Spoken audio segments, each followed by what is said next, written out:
Voilà, bonjour, il est 12h30 et puis c'est parti pour le ZCL de ce mardi. 22 septembre. 22 je septembre. suis, Danick, je suis. Oui, oui, aucune date particulière aujourd'hui. Aujourd'hui, la BAC est un peu chargée, comme d'habitude. On aura M.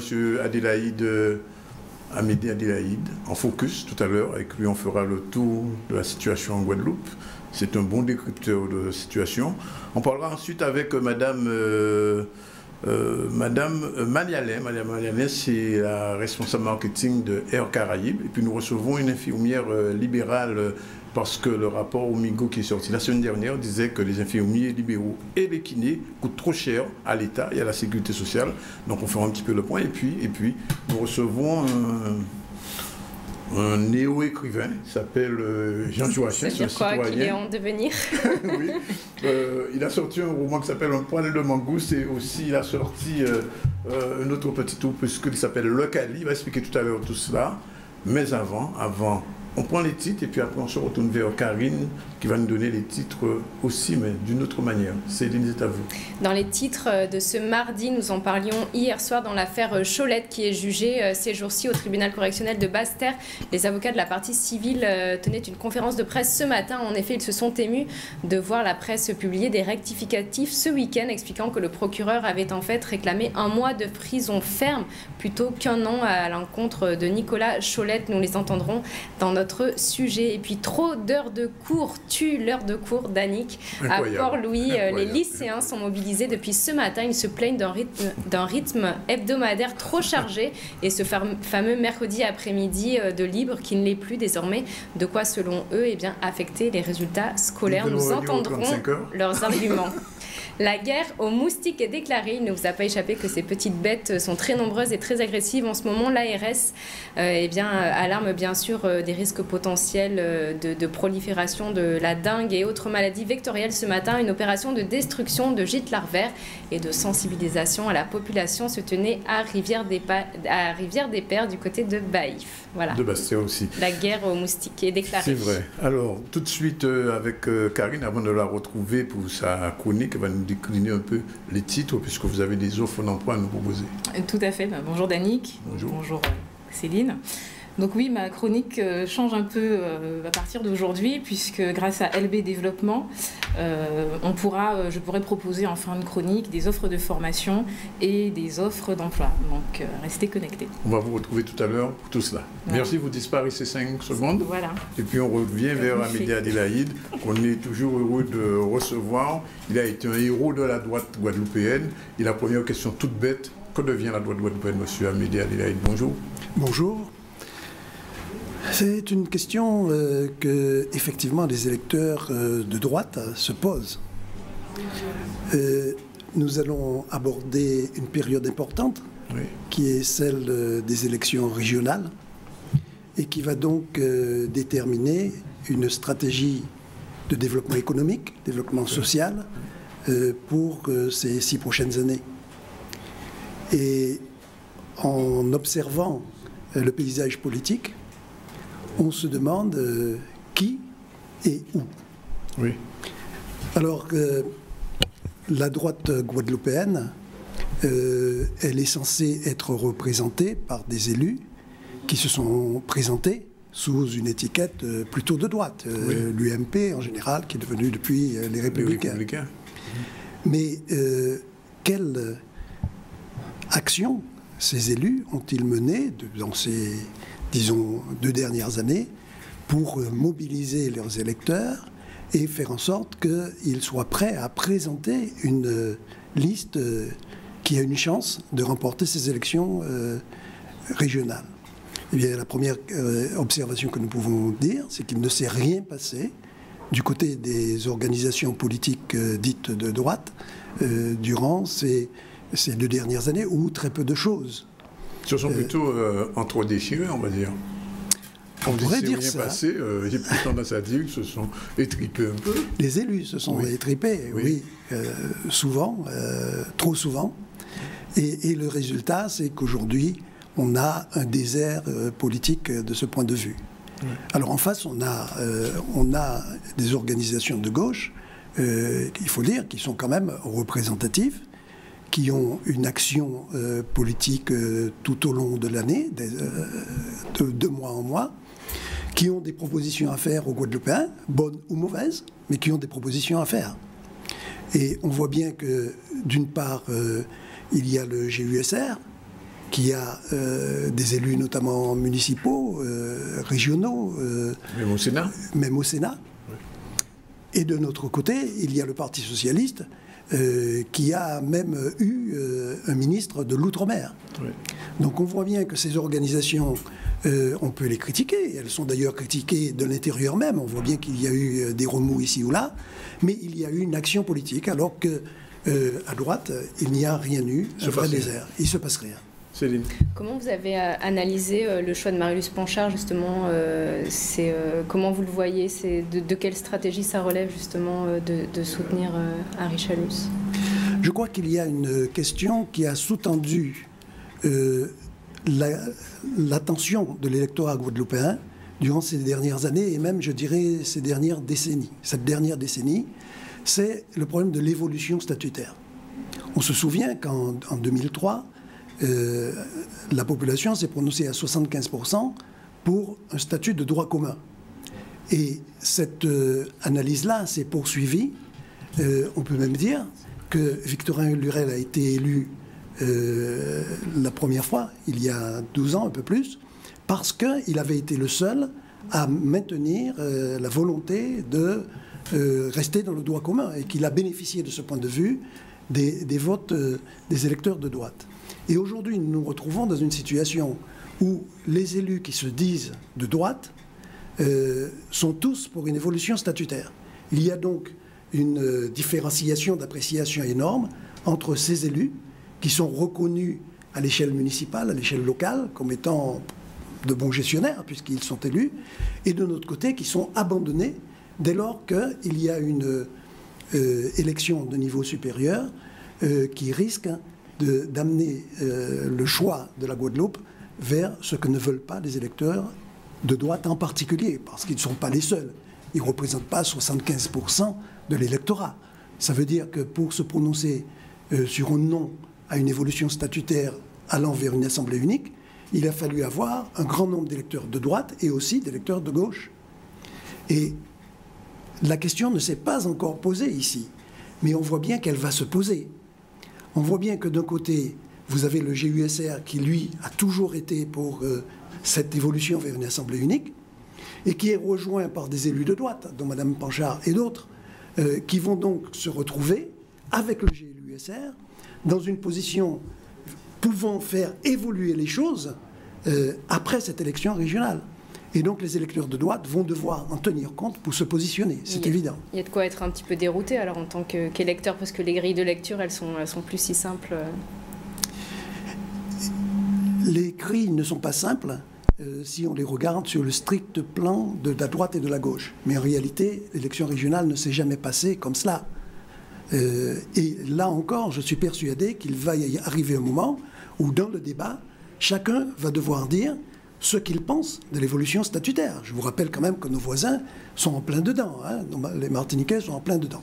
Donc, nos élus, nos prétendants, nos candidats vont devoir se positionner aussi là-dessus.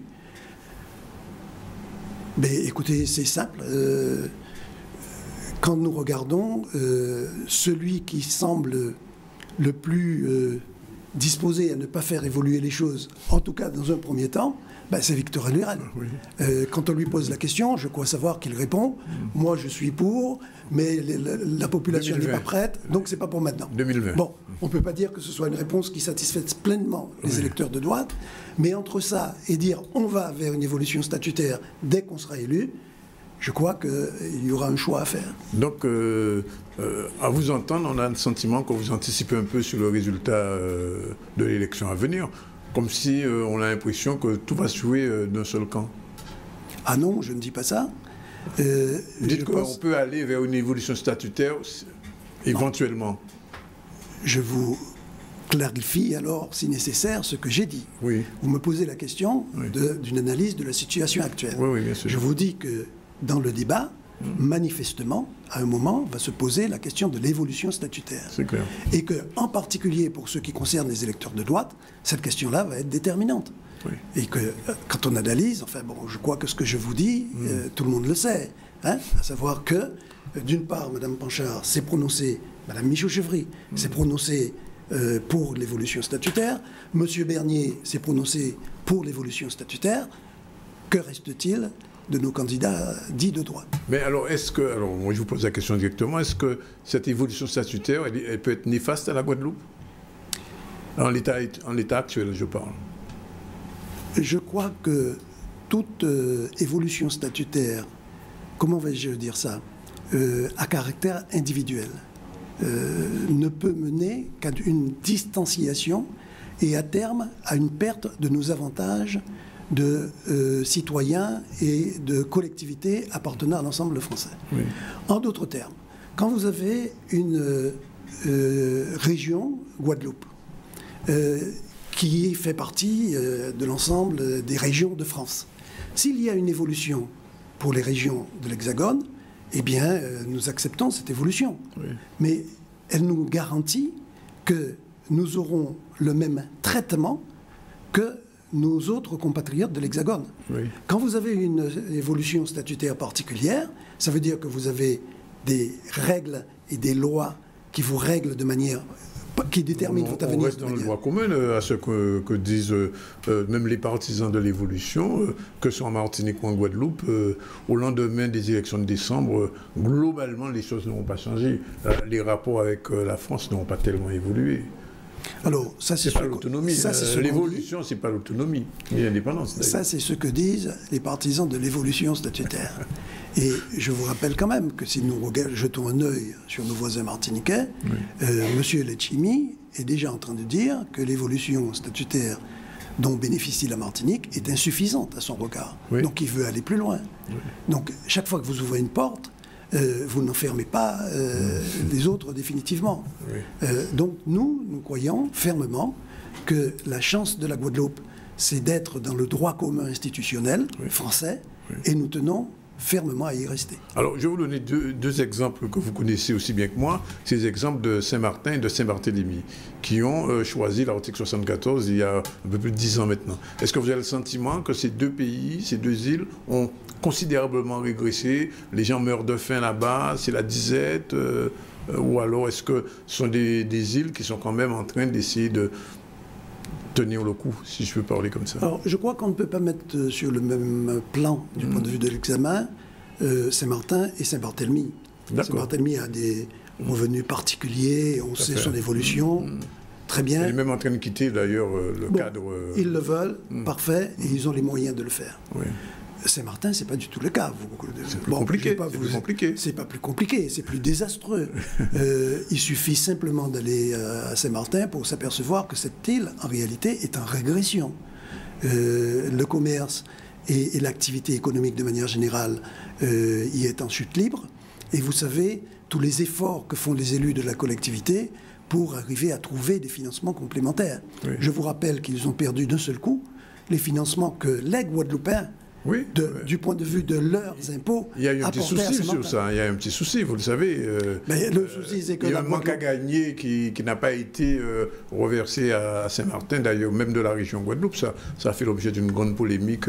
Et avec l'État aussi, il y a des retards quand même. Mais M. Zandonis, vous entendez en ce moment ce qui se passe du côté des collectivités de l'Hexagone, et en particulier des communes, qui montent au créneau pour expliquer que l'État leur transmet les charges, mais ne leur transmet pas les recettes. Bon, donc, imaginez que si nous étions en dehors de ce contexte-là, ce serait pire. Hein? Nous n'aurions pas la force à nous tout seuls d'aller lutter contre l'État au niveau national. Donc, tout ça nous pousse à dire que le droit commun, c'est notre chance et qu'il faut y rester. Alors, je ne dis pas que l'élection va se jouer que sur ça, c'est évident. Hein. Bon, on va beaucoup parler de ce qu'ont fait les uns et les autres au niveau municipal, au niveau départemental, au niveau régional, voire au niveau ministériel. Oui. J'imagine que tout ça va rentrer dans le Ça débat. va rentrer dans la balance. Bon, ça va rentrer dans la balance, c'est évident. Alors, il faudra juger ce qu'ont fait les uns et ce que proposent les autres. Bon. Moi, je vais vous donner mon sentiment. Quand je regarde l'action de l'Assemblée régionale actuelle, je ne pense pas qu'elle ait fait moins bien, loin s'en faut, que la précédente, conduite par Mme Michaud-Chevry. Bon. Mais j'ai les mêmes reproches à faire. À savoir qu'on a beaucoup travaillé sur le plan social, on a travaillé sur le plan économique, mais on a oublié un élément essentiel pour le développement économique, qui est le développement des infrastructures. Et tous les Guadeloupéens peuvent voir combien il est difficile de circuler, ne serait-ce qu'en voiture, le matin pour se rendre à son travail. Oui. Je peux parler de l'eau aussi, les robinets. Je peux parler de l'eau, bien sûr. Mais je vais vous parler d'une chose qui me tient à cœur. C'est le développement du Nord Grande Terre. Et je ne cesse de répéter que le développement du Nord Grande Terre passe par une chose importante, qui est le développement de la communication, c'est-à-dire des moyens de transport. Il est inacceptable, à l'heure où nous sommes, au XXIe siècle, que pour nous rendre d'ici à Moule ou d'ici à Anse-Bertrand, il faille une heure et demie. Et on vous parle de vouloir développer le Nord Grande Terre. Alors, moi, je dis que pour développer le Nord Grande Terre, il suffit de mettre une 4 voies entre Pointe-à-Pitre et Anse-Bertrand, et il n'y a rien d'autre à faire. Alors, puisqu'on parle un petit peu d'économie, vous avez inauguré il y a quelques années maintenant Pôle Caraïbes. À l'époque, vous étiez en charge de ce dossier. Est-ce que, je pose la question parce que souvent j'entends cela, est-ce que dès le départ, cet aéroport, ce Pôle Caraïbes n'était pas déjà trop petit? Parce qu'aujourd'hui, on se rend compte que chaque fois qu'on fête le millionième, on souhaite qu'il n'y ait pas le 2 millionième passager, parce que bon, les structures, quand vous récupérez vos bagages, vous le savez très bien, on reste 1 heure pour récupérer ses bagages, parce que cet aéroport a été sous-dimensionné. Alors je pose la question, est-ce qu'à l'époque, quand vous l'avez conçu, vous avez une vision d'avenir? Alors, rappelons quand même que cet aérogare a été inauguré en 1997. 97, oui. Oui. Donc, vous voyez, ça fait quand même quelque chose comme 15 ans. Oui, ça va vite. Ça va vite et le développement du trafic aérien va vite. Donc, on ne peut pas dire qu'il a été trop petit. Il a été à la dimension de ce qui était. Maintenant, je viens de vous dire que les infrastructures, c'est quelque chose qui se prévoit d'abord à 20 ans à l'avance et qui doivent être menées au fur et à mesure du développement économique. Il serait aberrant d'avoir fait une aérogare 2 fois plus grande pour la laisser vide pendant 10-15 ans.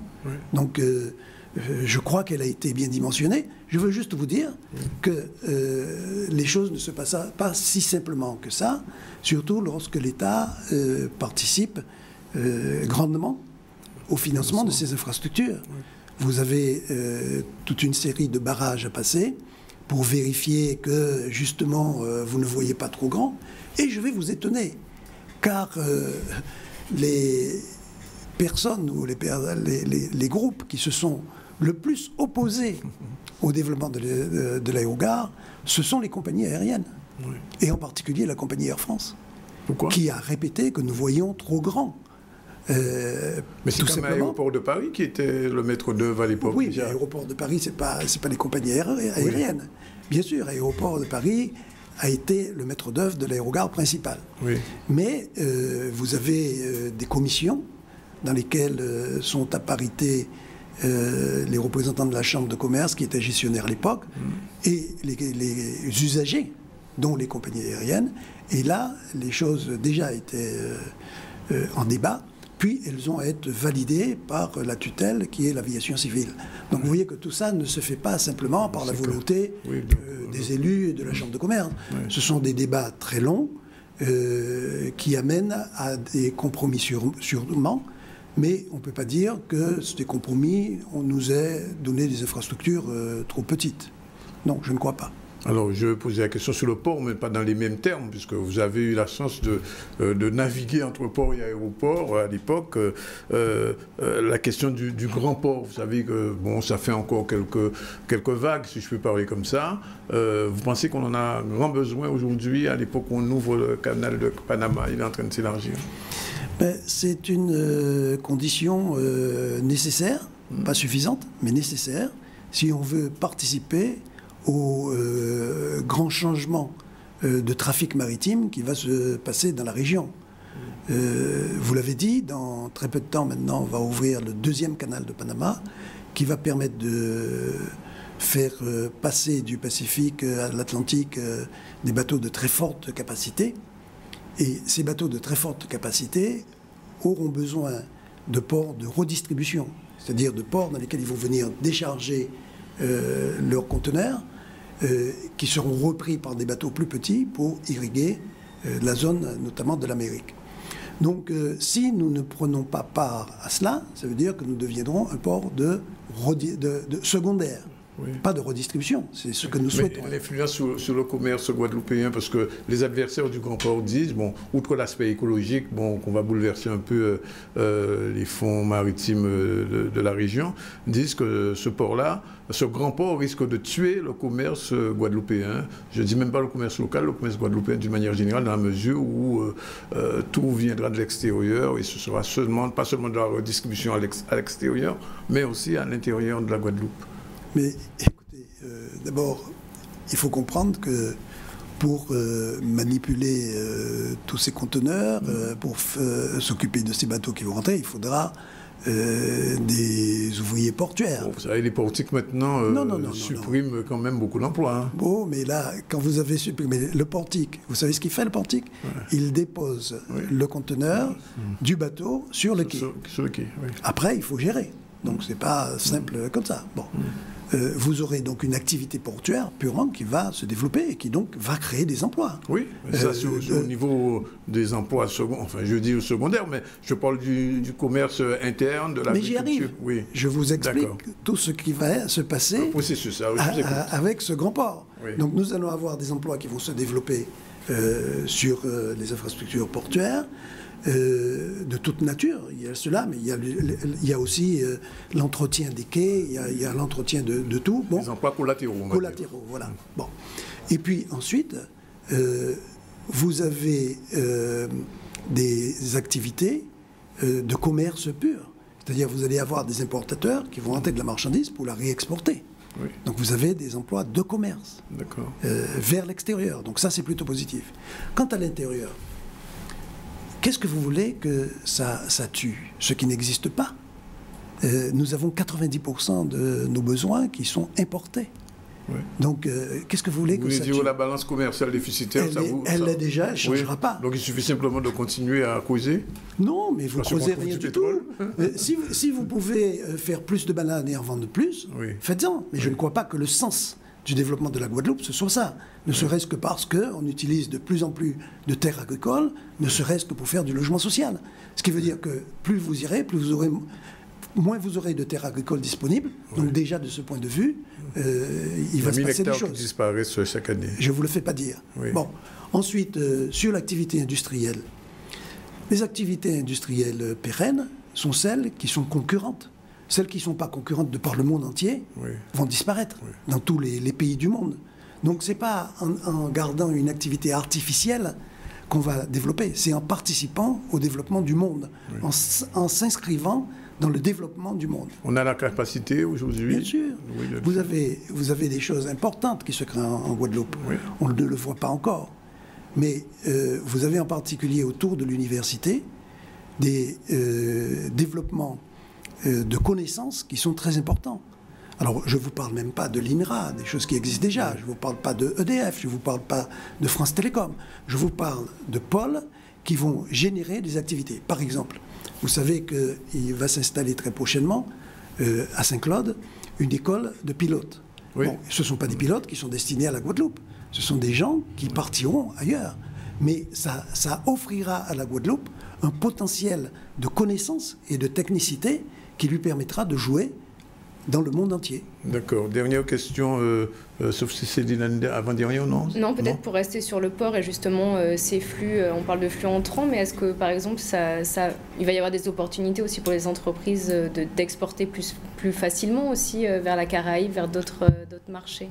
Est-ce que ça marchera dans un sens et dans l'autre aussi facilement? Mais dès lors que vous avez un fort flux de transport, vous avez des possibilités d'importer plus, mais vous avez aussi des possibilités d'exporter plus. Parce que les bateaux qui arrivent, s'ils repartent à vide, ils ont tendance à vous donner des conditions plus favorables pour l'exportation. Donc c'est sûr que ça va offrir aux Guadeloupéens, aux entreprises guadeloupéennes, plus d'opportunités aussi d'exporter. À la condition que cette fameuse intégration dans la Caraïbe soit réelle. Parce qu'au jour d'aujourd'hui, vous le savez mieux que moi, qu'avec les APE, nous n'avons pas la possibilité d'exporter vers nos voisins de la Caraïbe, on le dit souvent ici, et ces voisins de la Caraïbe ont la possibilité de distribuer leurs produits. Et je n'ai pas l'impression qu'avant l'arrivée de ce port prévu dans les années qui viennent, que la question caribéenne soit réglée. Parce qu'aujourd'hui, je vous donne juste un dernier élément. Monsieur Lurel, il va sûrement vous consulter. Il a promis de consulter l'ensemble des socioprofessionnels sur la question de l'opportunité dans l'entrée de la Guadeloupe dans la CARICOM.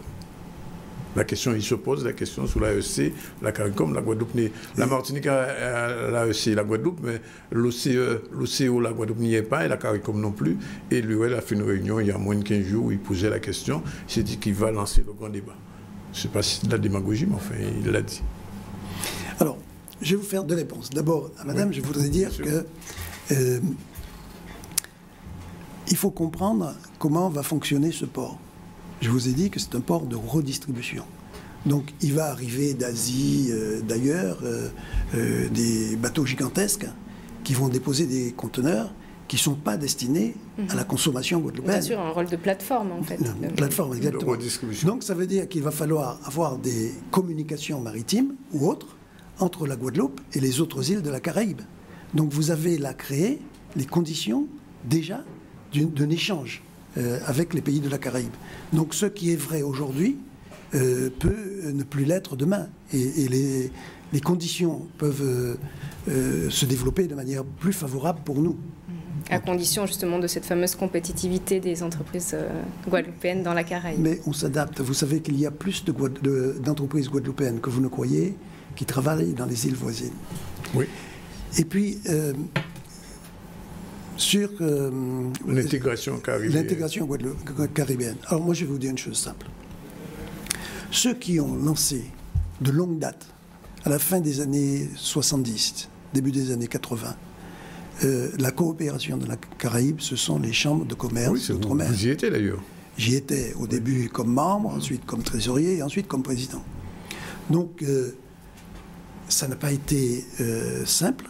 Ça a été un travail de longue haleine qui a été repris par les élus régionaux et nous nous en félicitons. Donc, je crois que la coopération, c'est mieux que l'assistanat. Oui. La France avait, dans le temps, un ministère de la coopération. Mais ce n'était pas un ministère de la coopération, c'était un ministère de l'assistanat. C'est-à-dire qu'on allait dans un pays, on lui payait une route, un hôpital, une école. C'était la France-Afrique. La France-Afrique. Bon. Les choses ont changé. Maintenant, nous sommes dans un débat d'échange. C'est-à-dire que nous pouvons apporter notre technicité, voir que nos finances, si nous en avons encore suffisamment, mais en échange, nous pouvons obtenir que, par exemple, nos produits, certains de nos produits, puissent entrer dans ces pays-là. Donc la coopération, elle est là. On a des choses à donner et eux ont des choses à nous donner aussi. C'est le sens du débat. Si ça marche. Bien, ça marchera. On l'espère. En tout cas, merci Adélaïde, merci d'être venu nous éclairer de vos positions qu'on respecte en toute façon. Merci. Et c'est toujours un plaisir de vous recevoir ici dans cette émission. Et ce ne sera pas la dernière fois, je vous dis chaque fois que vous venez. C'est la deuxième fois. Merci infiniment. Enfin, j'y participe toujours avec plaisir parce que je viens librement, j'exprime librement mes idées. Tout à fait. Et ça me convient très bien. Tout à fait. Merci Il va être 13h juste avant de développer la pub. D'abord, développement des titres une nouvelle fois, et puis après on se retrouve pour la pub avec Céline. Et avec un peu de chance, on a les images qui vont avec le titre, je sais pas. Ce sera encore mieux. On va voir. Nous en parlions hier soir dans l'affaire Cholette qui est jugée ces jours-ci au tribunal correctionnel de Basse-Terre. Les avocats de la partie civile tenaient une conférence de presse ce matin. En effet, ils se sont émus de voir la presse publier des rectificatifs ce week-end. Nous verrons tout cela dans notre sujet. Et puis, trop d'heures de cours tue l'heure de cours. La question est posée. À Port-Louis, les lycéens sont mobilisés depuis ce matin. Ils se plaignent d'un rythme hebdomadaire trop chargé. Et ce fameux mercredi après-midi qui a disparu. Et puis, la guerre aux moustiques est déclarée. Il ne vous a pas échappé que ces petites bêtes sont très nombreuses et très agressives en ce moment. L'ARS s'alarme bien sûr du risque potentiel de prolifération de la dengue et autres maladies vectorielles. Ce matin, une opération de destruction de gîtes larvaires était organisée. C'était à Rivière-des-Pères, à Baïf. Voilà, il est bientôt 13h. On prend une page de publicité et notre chronique Innovation, l'info et les autres invités, on les retrouve tout à l'heure. Tout à l'heure, tout de suite après la pub. C'est bien. Merci.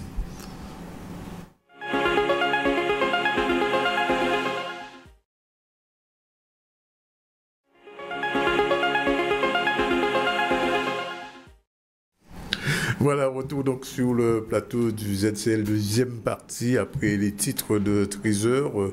On va recevoir tout à l'heure Madame Gladys Chapiteau. Bonjour. Bonjour. Vous êtes infirmière libérale et présidente du SNIL 97.1. Voilà. Oui. C'est à ce titre que nous vous avons invité parce qu'on va parler un peu de votre profession, qui est un peu sur la sellette ces jours-ci. Sinon, avant de revenir vers vous, on va tout de suite aller vers les titres du journal que Céline va développer. À Port-Louis, je vous le disais, les lycéens sont mobilisés depuis ce matin. Ils se plaignent d'un rythme hebdomadaire trop chargé et ce fameux mercredi après-midi de libre qui ne l'est plus désormais, de quoi selon eux affecter les résultats scolaires. Vous allez le voir dans le sujet, ils étaient nombreux à se faire entendre au LP Nord Grande Terre ce matin. Alors voyons ce reportage signé Yanis Péquigneux avec Nicolas Aglas. Il faut noter qu'ils ont eu tout le mal du monde, et bien il faut le signaler, à capter ces images puisqu'apparemment certains interlocuteurs observent une priorité, voire une hiérarchie dans certains médias. Voilà, on regarde le reportage. Nous sommes manifestés pour cette grève parce que nous ne sommes pas d'accord qu'il y ait cours le mercredi après-midi. C'est inadmissible que les autres lycées n'ont pas cours le mercredi et nous on a cours le mercredi pour une histoire de salle. Nous passons dans le lycée, on voit qu'il y a plein de salles qui sont fermées, donc on ne comprend pas cette histoire qu'il n'y a pas de salle ou histoire de décharger. Voilà, c'est pas normal qu'il y ait cours le mercredi après-midi. Il y a des gens qui finissent à 12h30 et les transports passent à 16h30. Nous sommes obligés de payer. Il y a des gens qui habitent, comme moi, j'habite jusqu'à Vieux-Bourg. Je suis obligée de payer 5 € pour rentrer chez moi le mercredi. Donc je trouve ça pas normal. Pourquoi je peux pas sortir du lycée là aujourd'hui? Parce que je suis interne, tout simplement. Après, ça me dérange pas, je vous soutiens. Chose une, les mercredis après-midi, il n'y a pas de vigile. Tout n'importe qui rentre dans le lycée. Je l'ai constaté mercredi dernier. Première chose. Il y a ceux qui ont une heure de cours l'après-midi pour attendre le transport à 16h30. C'est pas normal. Ils disent que c'est pour la réussite. À Port-Louis, il y a toujours un taux excellent de réussite à Port-Louis. Il n'y a pas besoin de mercredi ni de samedi. Ils veulent mettre le samedi, soi-disant, soit le mercredi après-midi ou le samedi. S'ils mettent le samedi, il n'y a pas d'agent de transport qui travaille le samedi. Les maîtres d'internat, il faut augmenter le salaire. Je ne vais pas sortir d'un internat le samedi peut-être à midi pour retourner lundi matin, c'est pas normal. Et donc pour moi, il n'y a aucune raison concrète. Moi, je suis en terminale. Donc comme elle vient de montrer notre emploi du temps, on est en cours du lundi au vendredi, de 7h30 à 16h30. Et moi, personnellement, mon transport d'élèves, il ne passe pas le mercredi après-midi. Donc je dois me débrouiller pour rentrer chez moi et revenir encore le matin. Et moi, j'habite au Gosier et c'est à 1 heure de route d'ici. Je me réveille tous les matins à 5h, j'arrive ici à 7h, j'arrive chez moi, il est 18h30, 19h. Donc moi, je trouve que c'est inadmissible qu'on ait cours le mercredi après-midi. Voilà. Nous avions donc deux solutions, et ça nous l'avons aussi expliqué aux élèves. Soit nous travaillons le samedi matin, comme c'est le cas dans de nombreux lycées de la Guadeloupe, en particulier les gros lycées comme le nôtre, soit nous travaillons le mercredi après-midi. Il se trouve que le conseil d'administration, en 2013, avait donc rendu un avis favorable à ce qu'on ouvre le lycée le mercredi après-midi. Maintenant, la solution que nous proposons nous avons eu une réunion de travail qui a été très constructive avec des représentants des élèves. Nous allons donc nous donner un laps de temps jusqu'aux vacances de la Toussaint pour essayer ensemble avec des délégués, parents, élèves, profs, personnels et nous-mêmes de voir comment on peut revenir à un équilibre plus normal, si vous voulez, des emplois du temps, d'accord ? Comment est-ce qu'on peut libérer peut-être une partie du mercredi après-midi afin que, voilà, que la vie soit que les élèves se sentent mieux. Mais je rappelle quand même que pour certaines, qu'il s'agit vraiment de certaines classes qui ont des emplois du temps particulièrement remplis.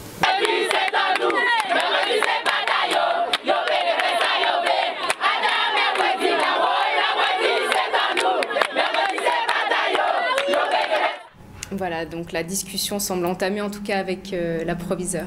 Oui, ça c'est le problème des transports. Tout à l'heure, monsieur le rappelait très bien, le disait tout à l'heure, dans le Nord-Grand-Terre, région un petit peu défavorisée, bien évidemment, notre problème des transports. Vous me donnerez mon mercredi après-midi, Dani, vous me donnerez mon mercredi après-midi, si je vous le demande. Je vais essayer, sauf si vous faites la grève. Hein. Bien.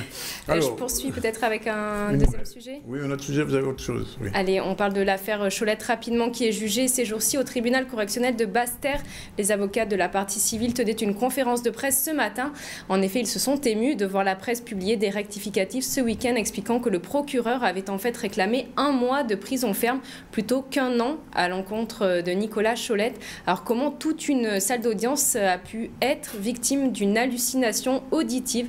C'est la question qu'ils ont posée. Voyons ce reportage, il est signé Grégory Laps avec Harold Luce.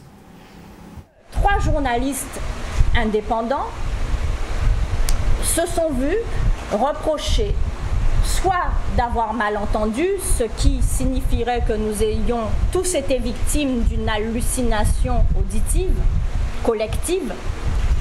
Écoutez, nous sommes en colère parce qu'on nous a gâché un beau procès. Et croyez-moi, il y avait de quoi. Lorsque l'accent a été mis sur la gravité des propos et des faits, que le procureur vienne expliquer que ce n'est pas 1 an, mais 1 mois qui a été requis, c'est-à-dire que le procureur vient dire que, ma foi, tout ce qui a été évoqué lors du procès était banal.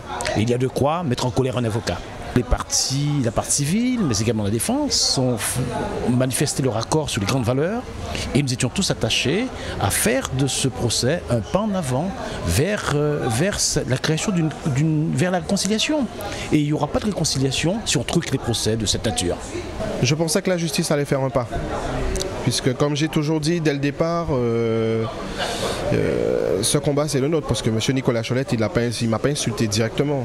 Il a insulté les Noirs, les Nègres, il a insulté vraiment la race, quoi. Et c'est pour ça que je dis que ce combat c'est le combat de tout le monde. Donc je m'attendais à ce que la justice vraiment mette un point sur ça, surtout pour notre île ici en Guadeloupe. Mais malheureusement, on constate que c'est le contraire. Passer de on est ferme à 1 mois ferme, ça fait parce que moun sin influence. Moun béké, moun c'est moun important. Nous qui voyons. Mais nous avons dit que si c'est ça qui fait, nous pouvons créer une réaction au peuple là. Parce que nous avons jeune Guadeloupéen qui passe un travail, qui est en situation de délinquance. Parce que quand on veut difficile, il y a un petit peu de dog, parce que il y a habité à monde, et il y a la jole. Et là, vous voyez la jole, il y a dit 6 mois ferme, 6 mois ferme, délai une épicerie 6 mois ferme. Bon. Mais yo c'est Guadeloupéen là ça. Yo patine peut-être beaucoup là. Yo patine peut-être les moyens en famille, les grandes familles béké.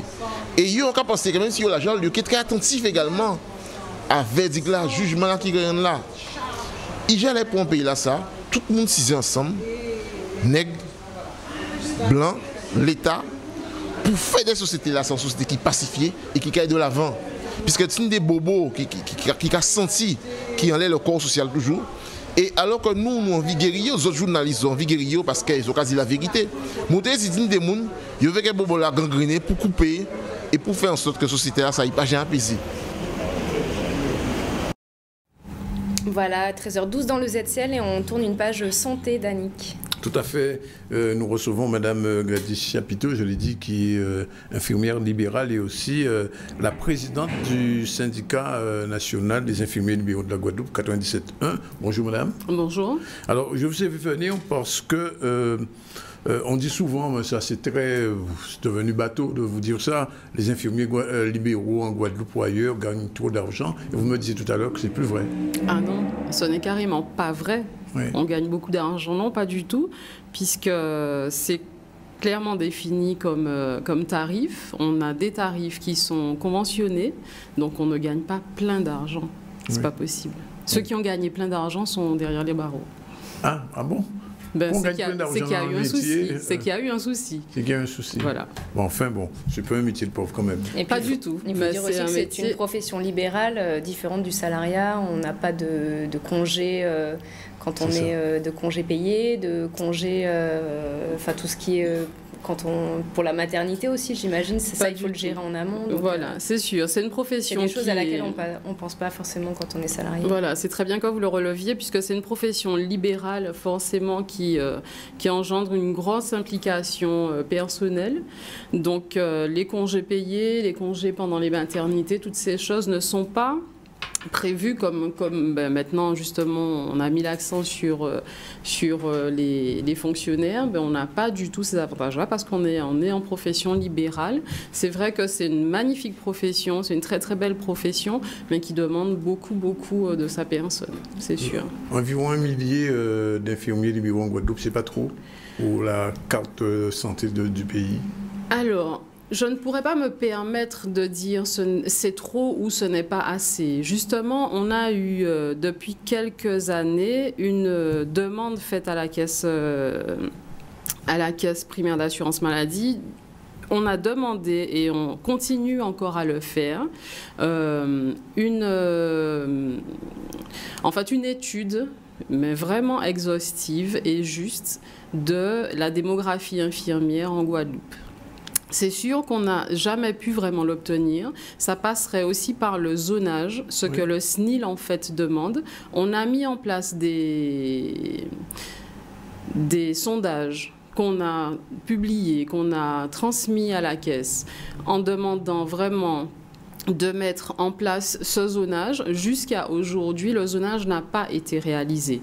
On est peut-être proche d'une réalisation du zonage grâce au fait qu'il y ait bientôt l'organisation des élections URPS, donc l'Union régionale des professionnels de santé.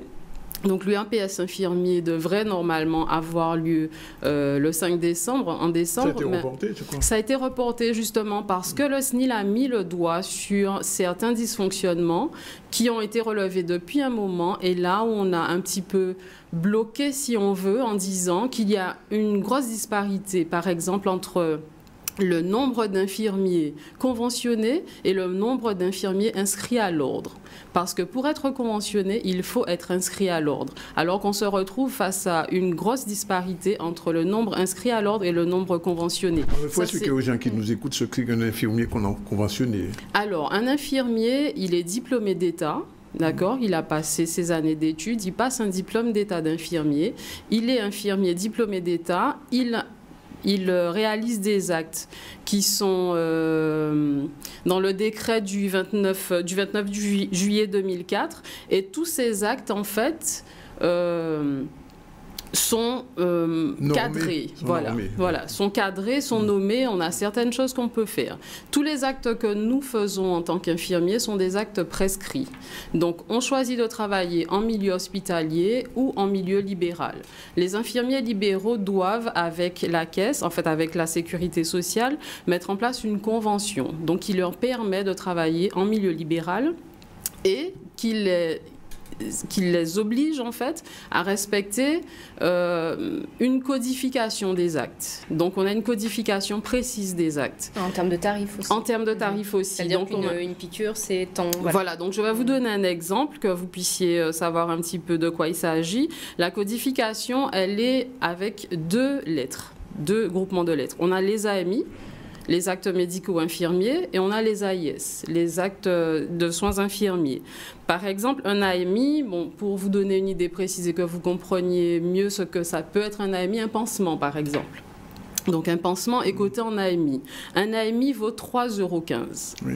Voilà. À ça peuvent s'ajouter parfois d'autres, enfin le forfait. Selon l'heure aussi.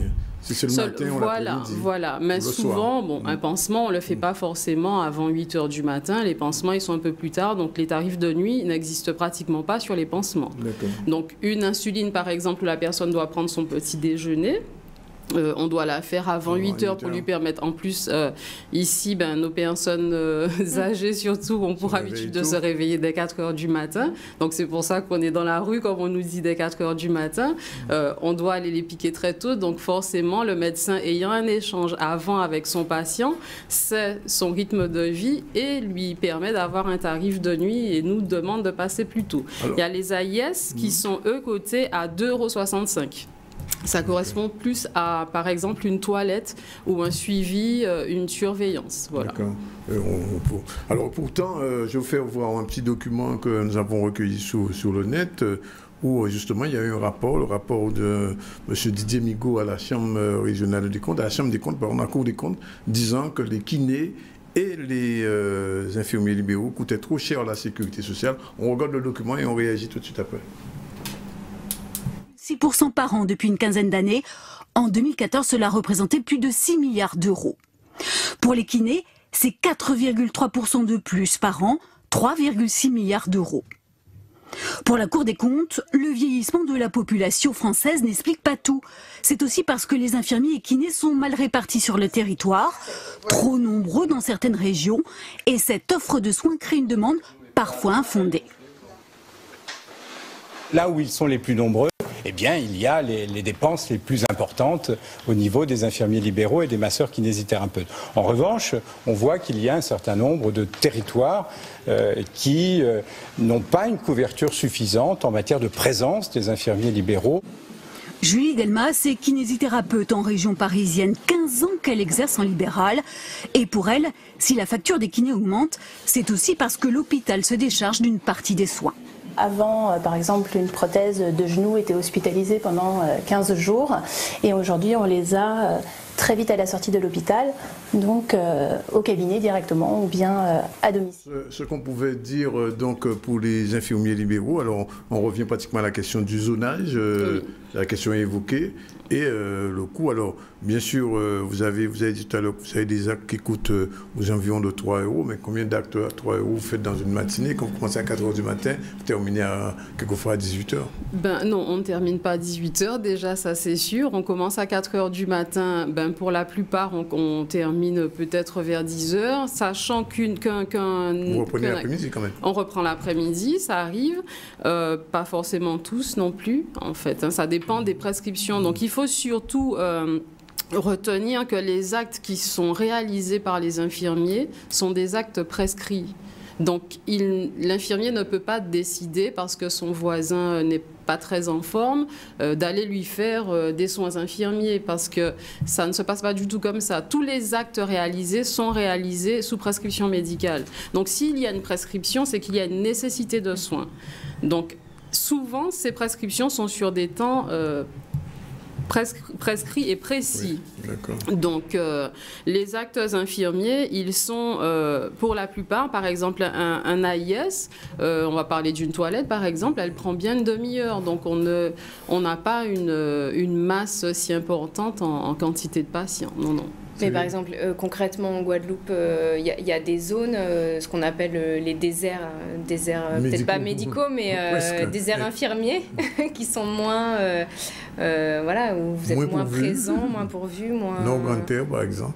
Non, je ne pense pas qu'il existe encore des déserts en fait infirmiers entre guillemets actuellement, mais heureusement, comme je vous disais tout à l'heure, on n'a pas vraiment cette étude exhaustive là, de la réalité du terrain en Guadeloupe. Mais il y a des endroits, c'est sûr, qui sont plus dotés que d'autres. Donc on parle souvent de sous-dotés, de surdotés et de moyennement dotés. Donc ça, on n'a pas vraiment ces chiffres-là. Et ce sont les chiffres que le SNIL demande depuis plusieurs années. Et comment ça se passe après, par exemple, au niveau des infirmiers libéraux?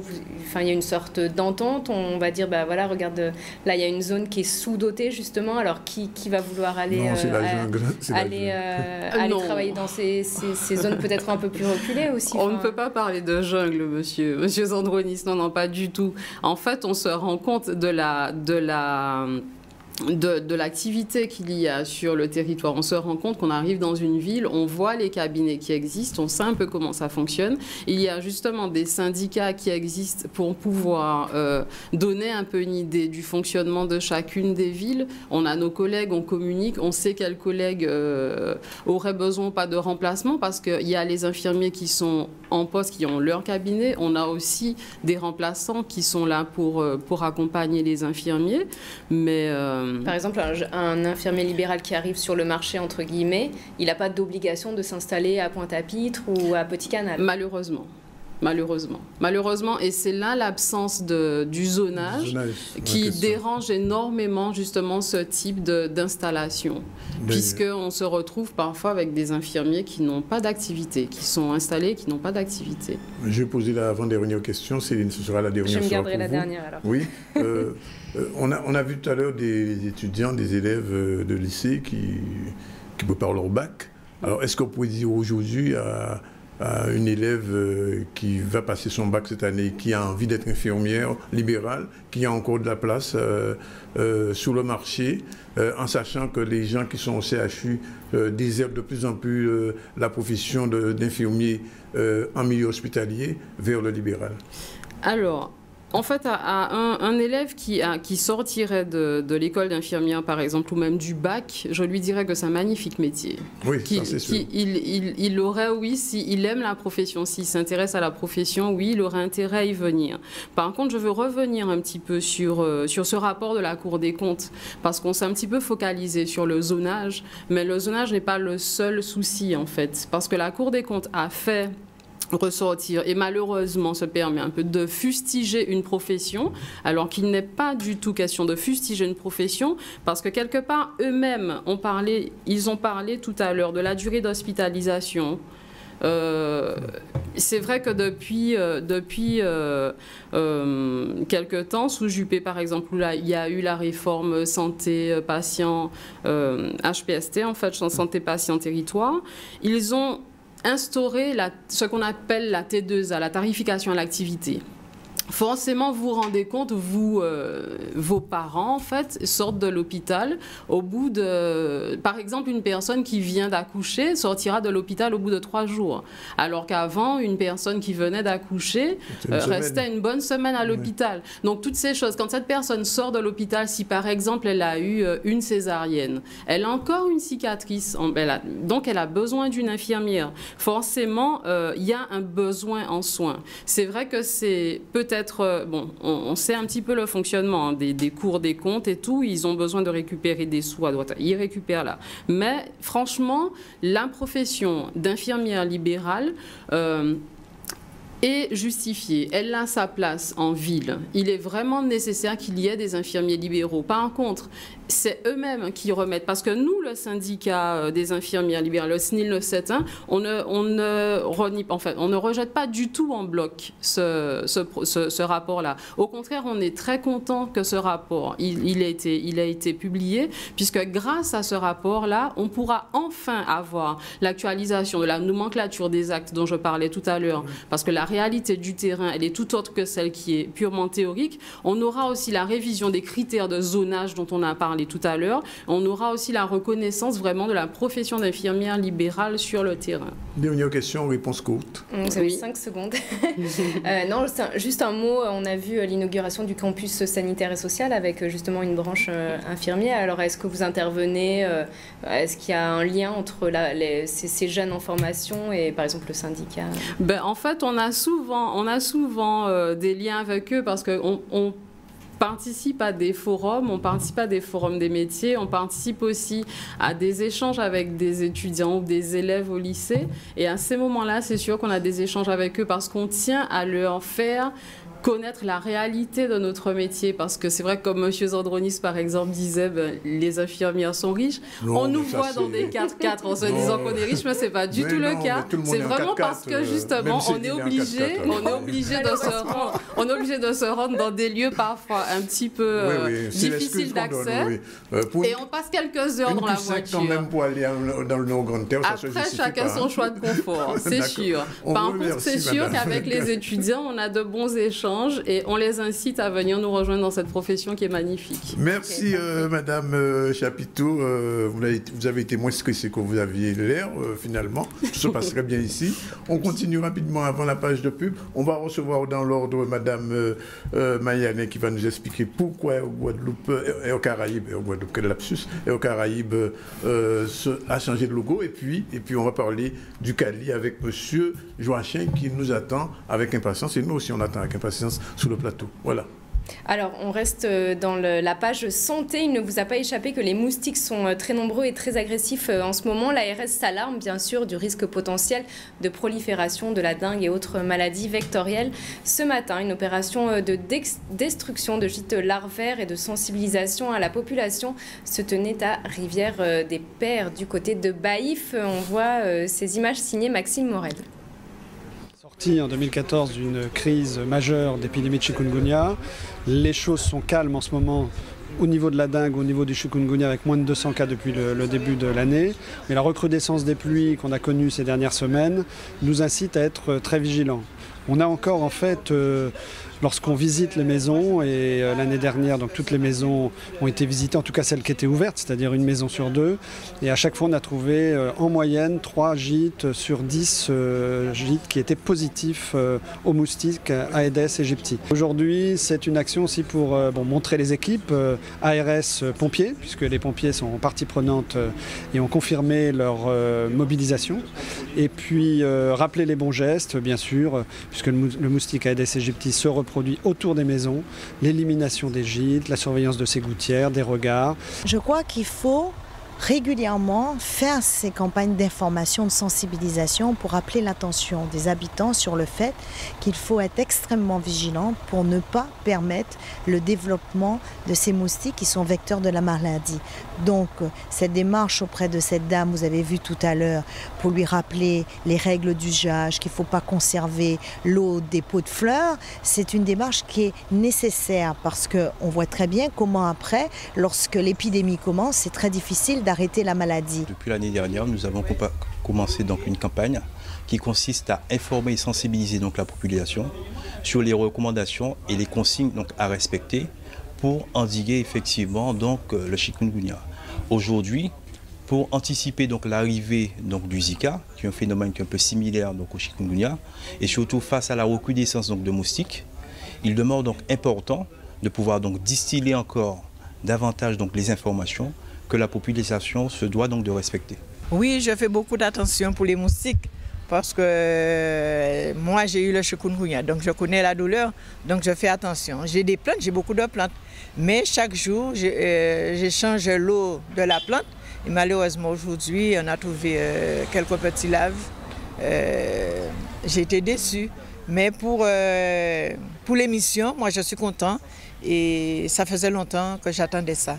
Parce qu'on a beaucoup de moustiques après la chaleur qu'on a eue, la pluie et tout ça, les moustiques sont en train de nous envahir.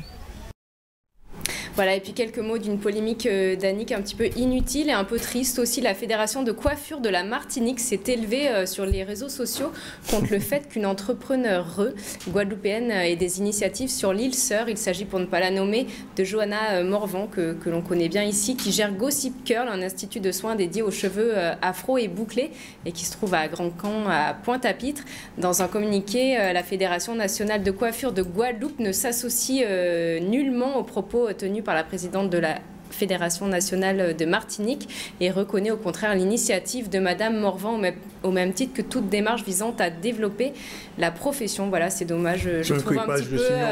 Oui, avec un mauvais jeu de mots à la clé, ça peut l'être, mais voilà, c'est un peu dommage. Peut-être travailler ensemble, c'est pas mal aussi. Il me semble.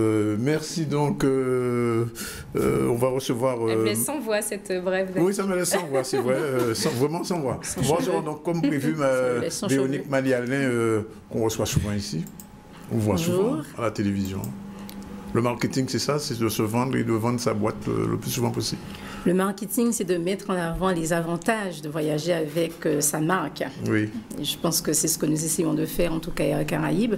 Pas que du marketing d'ailleurs, c'est également aussi de répondre aux attentes de nos clients et c'est ce que nous sommes très à l'écoute des besoins de nos clients et nous faisons en sorte d'y répondre à chaque fois que nous le pouvons. Alors, est-ce qu'on peut dire que la dernière période estivale s'est bien passée? Le rush, vous avez bien pu maîtriser parce que l'année dernière, il y a eu quelques petits soucis.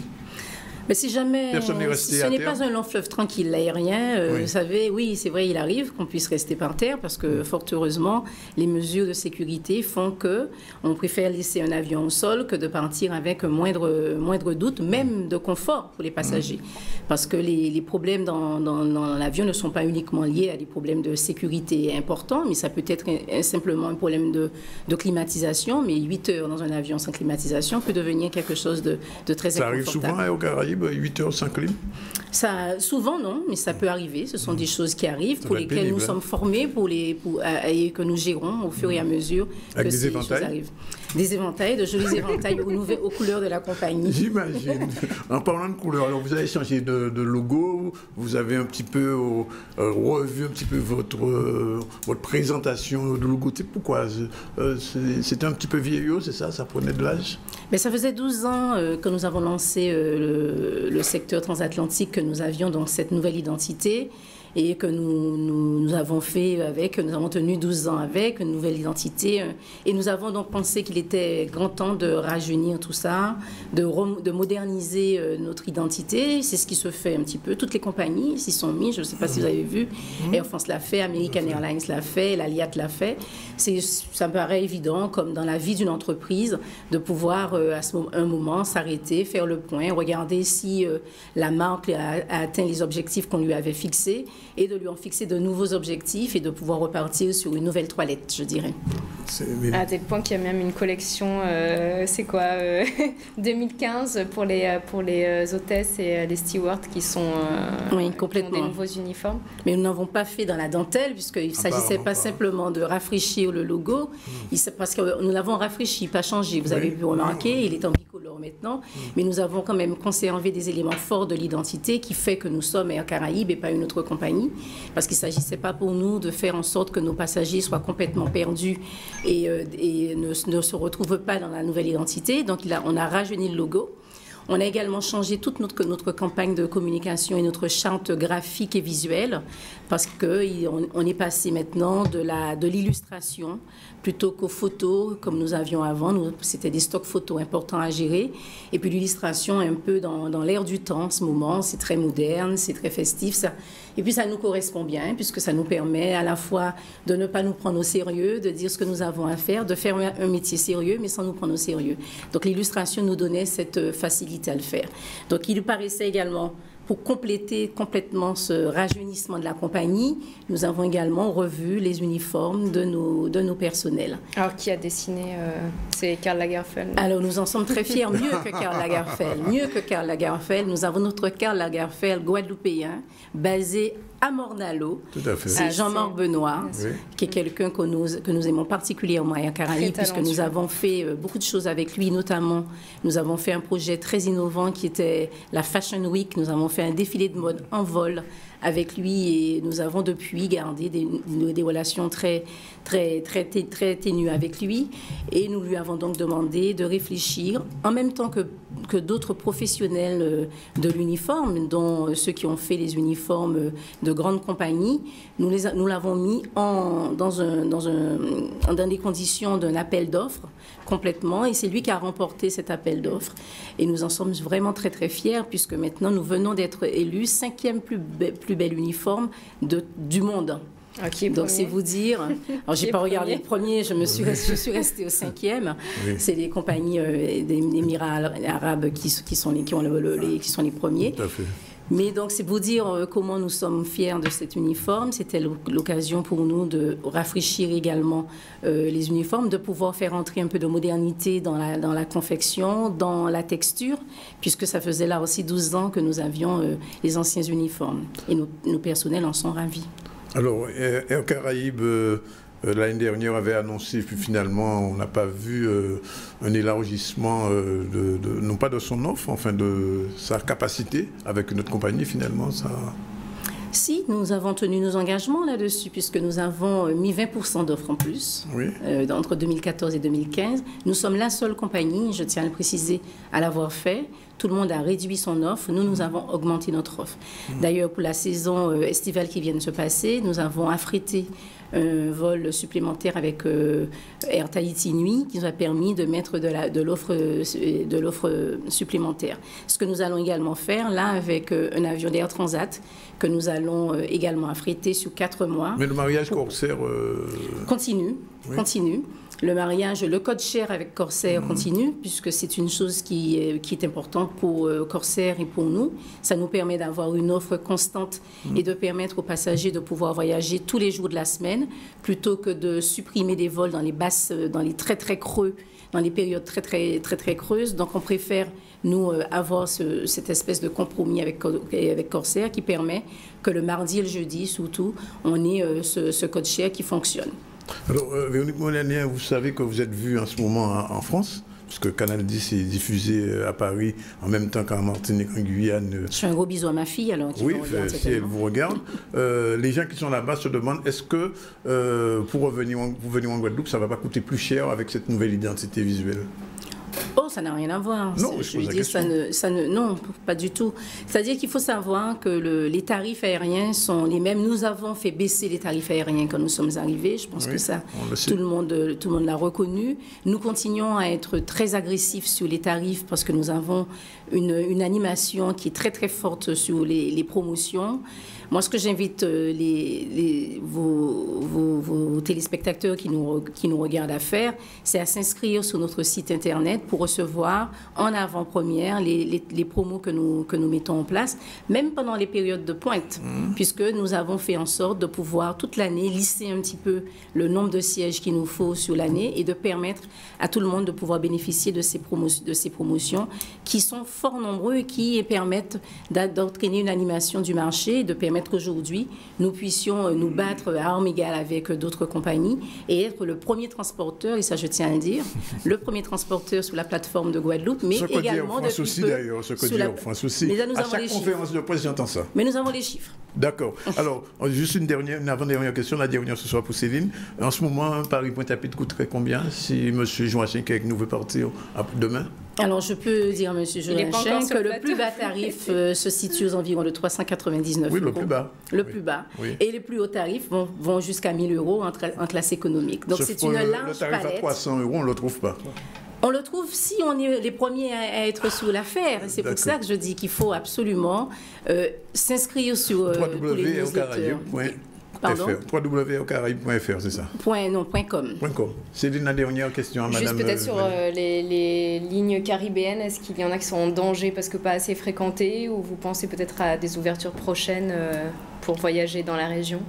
Le transport aérien régional est quelque chose de très complexe parce que c'est des petits flux, c'est des petits volumes qu'on doit transporter, qu'il faut garder une offre qui soit intéressante pour que les gens... Si on pouvait vraiment, pour être rentable, dire on mettrait un vol le matin, un vol le soir, et on le serait peut-être. Mais ce n'est pas cela que le marché a besoin. On a besoin de souplesse, on a besoin de flexibilité. Et tout ça fait qu'un vol qui peut être complet le matin et complet le soir, vous allez diluer ainsi la même quantité de passagers que vous avez à faire voyager sur 5-6 vols. Donc il faut de la fréquence, parce que la fréquence, c'est de la souplesse, c'est de la flexibilité pour nos clients. Et c'est pour cela que le transport aérien, mais dans le monde entier, je veux dire que ce n'est pas propre à nos régions, c'est propre, le transport aérien régional est très compliqué et très complexe. Donc là, nous sommes en train de regarder, nous sommes en pleine période de reconquête de notre réseau régional. Nous sommes en train de réfléchir à des solutions innovantes, comme nous avons mis en place avec le long courrier, puisque nous sommes les premiers à avoir fait traverser l'Atlantique avec les deux moteurs. Nous sommes les premiers à avoir fait un certain nombre de choses. Nous serons les premiers à mettre du long courrier en low cost. Donc nous sommes en train, nous là aussi, de réfléchir à des solutions qui soient innovantes et qui permettent de pérenniser d'une part le transport aérien, pérenniser les emplois qui vont avec, mais également de garder le leadership que nous avons, puisque là aussi, nous sommes les premiers transporteurs sous la desserte Pointe-à-Pitre-Fort-de-France-Saint-Martin. 2 fois. 2 fois. Premier. Et c'est important de le dire. Jamais 203. Bien sûr. Voilà, donc là, nous avons en ce moment justement une campagne de communication qui a démarré, je pense que tout le monde peut le voir sur le bord des routes, où on utilise ce réseau transatlantique comme une grande sœur pour pouvoir aider le réseau régional à émerger et à devenir rentable. Véronique Manialé, merci. C'est moi qui vous remercie. Bon voyage. Merci. Et à bientôt. Au revoir. On vous verra sûrement bientôt. Voilà, la page de pub, et puis on reçoit tout de suite le Cadi, c'est-à-dire Jean Joachim qui est déjà là et qui piaffe de patience, comme tous les invités chaque fois qu'ils viennent ici.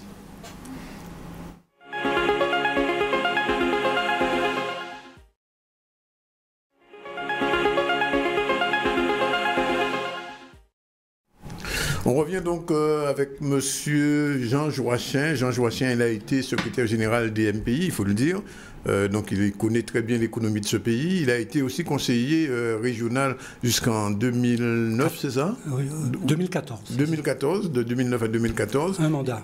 Un mandat, il connaît bien la politique. Seulement, il s'est donné une nouvelle activité depuis qu'il est à la retraite, entre guillemets. Il écrit. Il a produit ça, le Cadi. Il va expliquer tout à l'heure ce que c'est. Et aussi un roman sur lequel on va revenir dans un instant. Et un essai plus ou moins politique, la Guadeloupe jusqu'au bout. Qu'est-ce qui vous fait écrire, Jean Joachim? Alors, vous faites courir, j'ai dit écrire. Écrire. Alors, tout d'abord, merci de me recevoir, Monsieur Zandonis. Je suis content de passer après Air Caraïbes. Oui. Parce que ma fille cadette, Célia, travaille à Air Caraïbes. Ah. Oui. Et elle homologue pour le transatlantique de Véronique. Voilà, donc, voilà. Canal ne sauve jamais les choses au hasard. Parfait. La deuxième chose, avant de vous répondre, j'ai une pensée pour Michel. Michel, mon ami Michel Rodriguez, oui, qui a été le concepteur et le précurseur de ce lieu. Voilà, j'ai une pensée pour lui. Alors vous me demandiez pourquoi j'écris. Oui. J'écris parce que c'est nécessaire, c'est besoin, c'est absolument nécessaire. Vous savez, nous sommes dans une société où on prône l'oralité. Je crois qu'il faut que les choses soient écrites aussi pour qu'elles puissent exister et avoir leur pesanteur. Oui, absolument. C'est une façon de prendre du recul aussi. C'est aussi une façon de prendre du recul. Sur les événements. Sur les événements, une façon d'analyser. On a une tendance avec cette société rapide de zapping à trop banaliser les choses, et écrire permet de se distancier, alors, il faut dire, bon, alors, on le présente quand même, vous y tenez pas beaucoup, mais on le dit quand même, le Cadi, c'est un ouvrage, on va dire, à usage interne? À usage interne, si vous voulez, je suis né après la guerre, je suis né en 1945. Oui. La Guadeloupe a beaucoup évolué. Elle ne se rend peut-être pas compte, mais elle a beaucoup évolué. Le Moule, ma ville de naissance, a beaucoup évolué.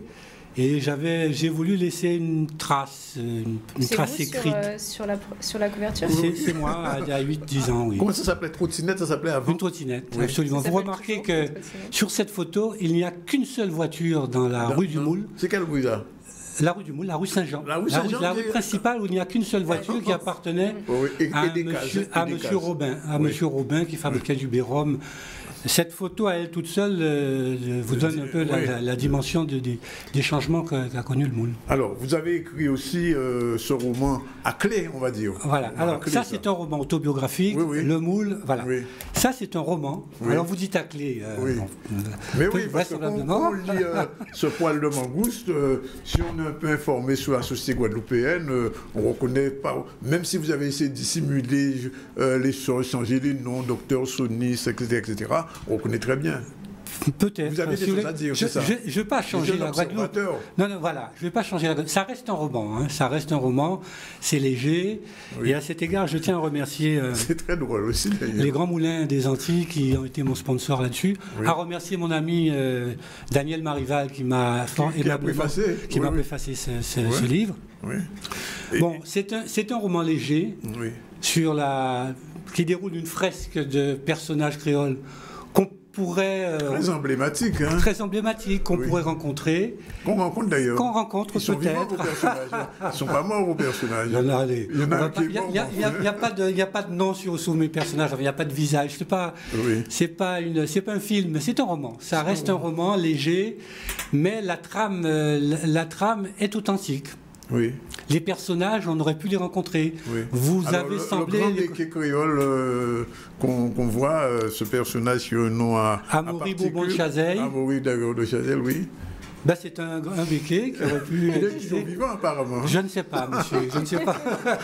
Il n'est pas disposé à en dire plus. Le musicien Fred, comment il s'appelle votre musicien qui... Miroval. Miroval, oui. Fred Miroval. C'est un musicien antillais. Un musicien antillais, il est vivant. Mais non, mais on sort du roman avec vous. Si vous voulez que je lise aux téléspectateurs juste la quatrième de couverture, parce que une enquête policière menée par les commissaires Chapeau et Aubin est déclenchée suite à un meurtre commis sur la servante des Bourbons de Chazeil. Voilà. Une grande famille de béquets blancs créoles de Guadeloupe. Le crime serait-il lié au bébé qu'a eu Nelly Bourbon de Chazeil à l'insu de son mari? Alors c'est quand même particulier, une béquet la femme de béquet qui enfante d'un Guadeloupéen. C'est très rare ça. Hein. Sauf dans les romans, mais enfin dans la réalité, ça. Surviennent alors d'étranges événements. Des attentats à la bougie explosive sont perpétrés sur des personnalités connues de l'île. Et des morceaux de peau sont prélevés sur des morts. S'agirait-il de sorcellerie à grande échelle? Le vécu obsessionnel et morbide du passé peut rendre fou. Cette vérité sera révélée grâce à un poil de mangouste. Cette histoire nous montre une Guadeloupe dans la peur et offre une fresque humaine épicée avec une description colorée de personnages authentiquement créoles. Ça se passe dans les années 90. Ça se passe dans les années 90. D'accord. Voilà. Vous étiez un observateur vraiment attentif de la réalité de votre pays. Et vous avez pu transmettre ça dans un roman, finalement, qui est plaisant. Et Céline, je vous passerai ce roman, il faudra le lire. Oui, volontiers. Puis c'est vrai que la couverture et le titre m'interpellent, un poil de mangouste. Oui, il y a un petit côté suédois. J'imagine que il y a plein enfin, ça veut dire plein de choses derrière en substance. Un poil de mangouste, il y a une expression créole qui dit « on poil la mangouste » pour dire très peu de choses. Pour dire très peu de choses. Et donc, dans l'enquête policière, c'est grâce à un poil de mangouste que le coupable sera... Alors, j'ai envie de vous lire un extrait d'un ouvrage que vous connaissez. Vous connaissez cet ouvrage? Oui. Et on vous cite dedans. Ça, j'ai découvert ça un jour. Je me suis dit, il faudra qu'un jour je le demande. Comment avez-vous connu Pierre Goldman? Ça, c'est une oui, je sais, c'est l'époque où vous étiez étudiant. C'est l'époque où on était étudiant. Oui. J'ai connu Pierre Goldman dans les années 68, enfin après 68. Oui. En France? En France, oui, en métropole, à Paris. Oui. Et au début de Comment il était ce Goldman qui était un révolutionnaire, en fait? Au départ, un militant d'extrême gauche. Oui. Brillant, intelligent. Pour vous donner une idée, c'est quelqu'un qui n'avait jamais mis les pieds en Guadeloupe. Oui. Et qui savait parler le créole guadeloupéen, le créole couramment. Oui. À force de nous avoir entendu parler entre nous créole, il avait appris à parler sans avoir mis le pied en Guadeloupe. Alors, je vous lis un passage. Pierre Goldman atterrit à l'aéroport d'Orly le 1er octobre 69. Déboussolé, amer et sans illusion, à peine débarqué, il se rend en rue de la Maison Blanche, dans le 13e arrondissement, où réside Jean Joachim, un ami guadeloupéen. Voilà. Pierre a été un ami au moment de son militantisme. Je n'ai jamais été un extrémiste ou un militant. Mais j'avais été quand même indépendantiste à l'époque. Pas indépendantiste. Nationaliste. Je suis pour une évolution institutionnelle de la Guadeloupe dans le cadre d'une assemblée unique. D'accord. Je ne suis pas pour l'indépendance de la Guadeloupe. Oui. Mais à cette époque-là, vous étiez proche des indépendantistes. À cette époque-là, j'étais de gauche. Je militais de gauche. Oui. Qu'est-ce que vous a fait changer? Je suis toujours de gauche. Ah! Je suis toujours de gauche. Je suis toujours de gauche. Si tant est ça a encore un sens. Oui. Je suis un humaniste de gauche. D'accord. Mais réaliste. réaliste. Et non, voilà, il y a un certain nombre de choses qui s'imposent. Le rêve, vous savez, les métiers que j'ai exercés ne sont pas des métiers de rêve, de rêveur. Oui. La réalité s'impose partout. Donc voilà, je suis donc un humaniste de gauche, mais avec un certain réalisme. Alors, juste, je vous pose la question parce que sont cités dans l'ouvrage, outre vous, d'autres personnes. Monsieur Dongal, il est encore en Guadeloupe? Il est en Afrique actuellement. Ah, il est en Afrique? Il est en Afrique, mais c'est un... Voilà. C'était aussi... des amis, on disait tout un cercle, lui, Roland Girard, Albert Dongal et bien d'autres. Oui. Voilà, qui fréquentions Pierre Goldman. Est-ce qu'on peut dire que Goldman, finalement, cette histoire de meurtre de pharmacien, il vous en a souvent parlé, puisqu'il a été condamné, il était coupable ou pas?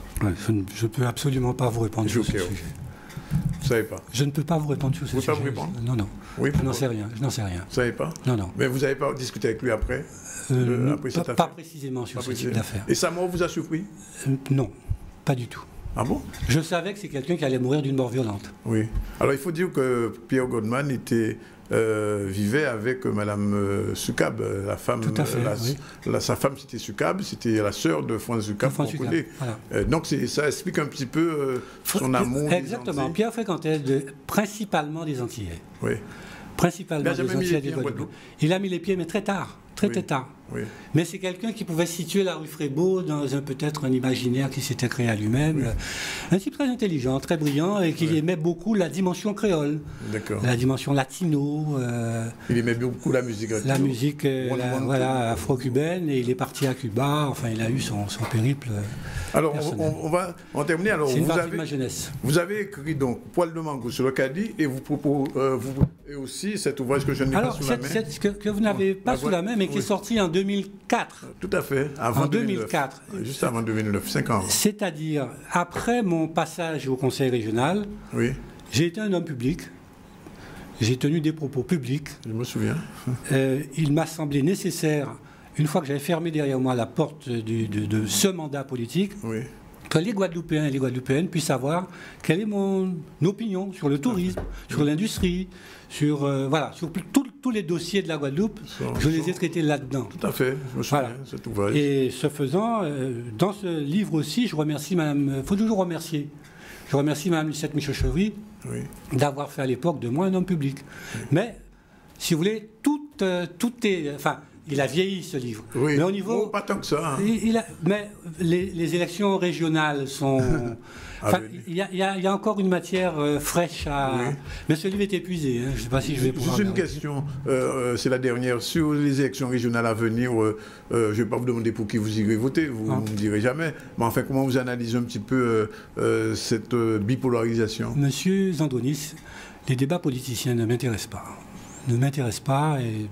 Vous avez été politique. Les politiciens, les débats politiciens ne m'intéressent pas. Au demeurant... C'est-à-dire entre personnes, où on ne parle pas des débats politiciens, ça ne m'intéresse pas.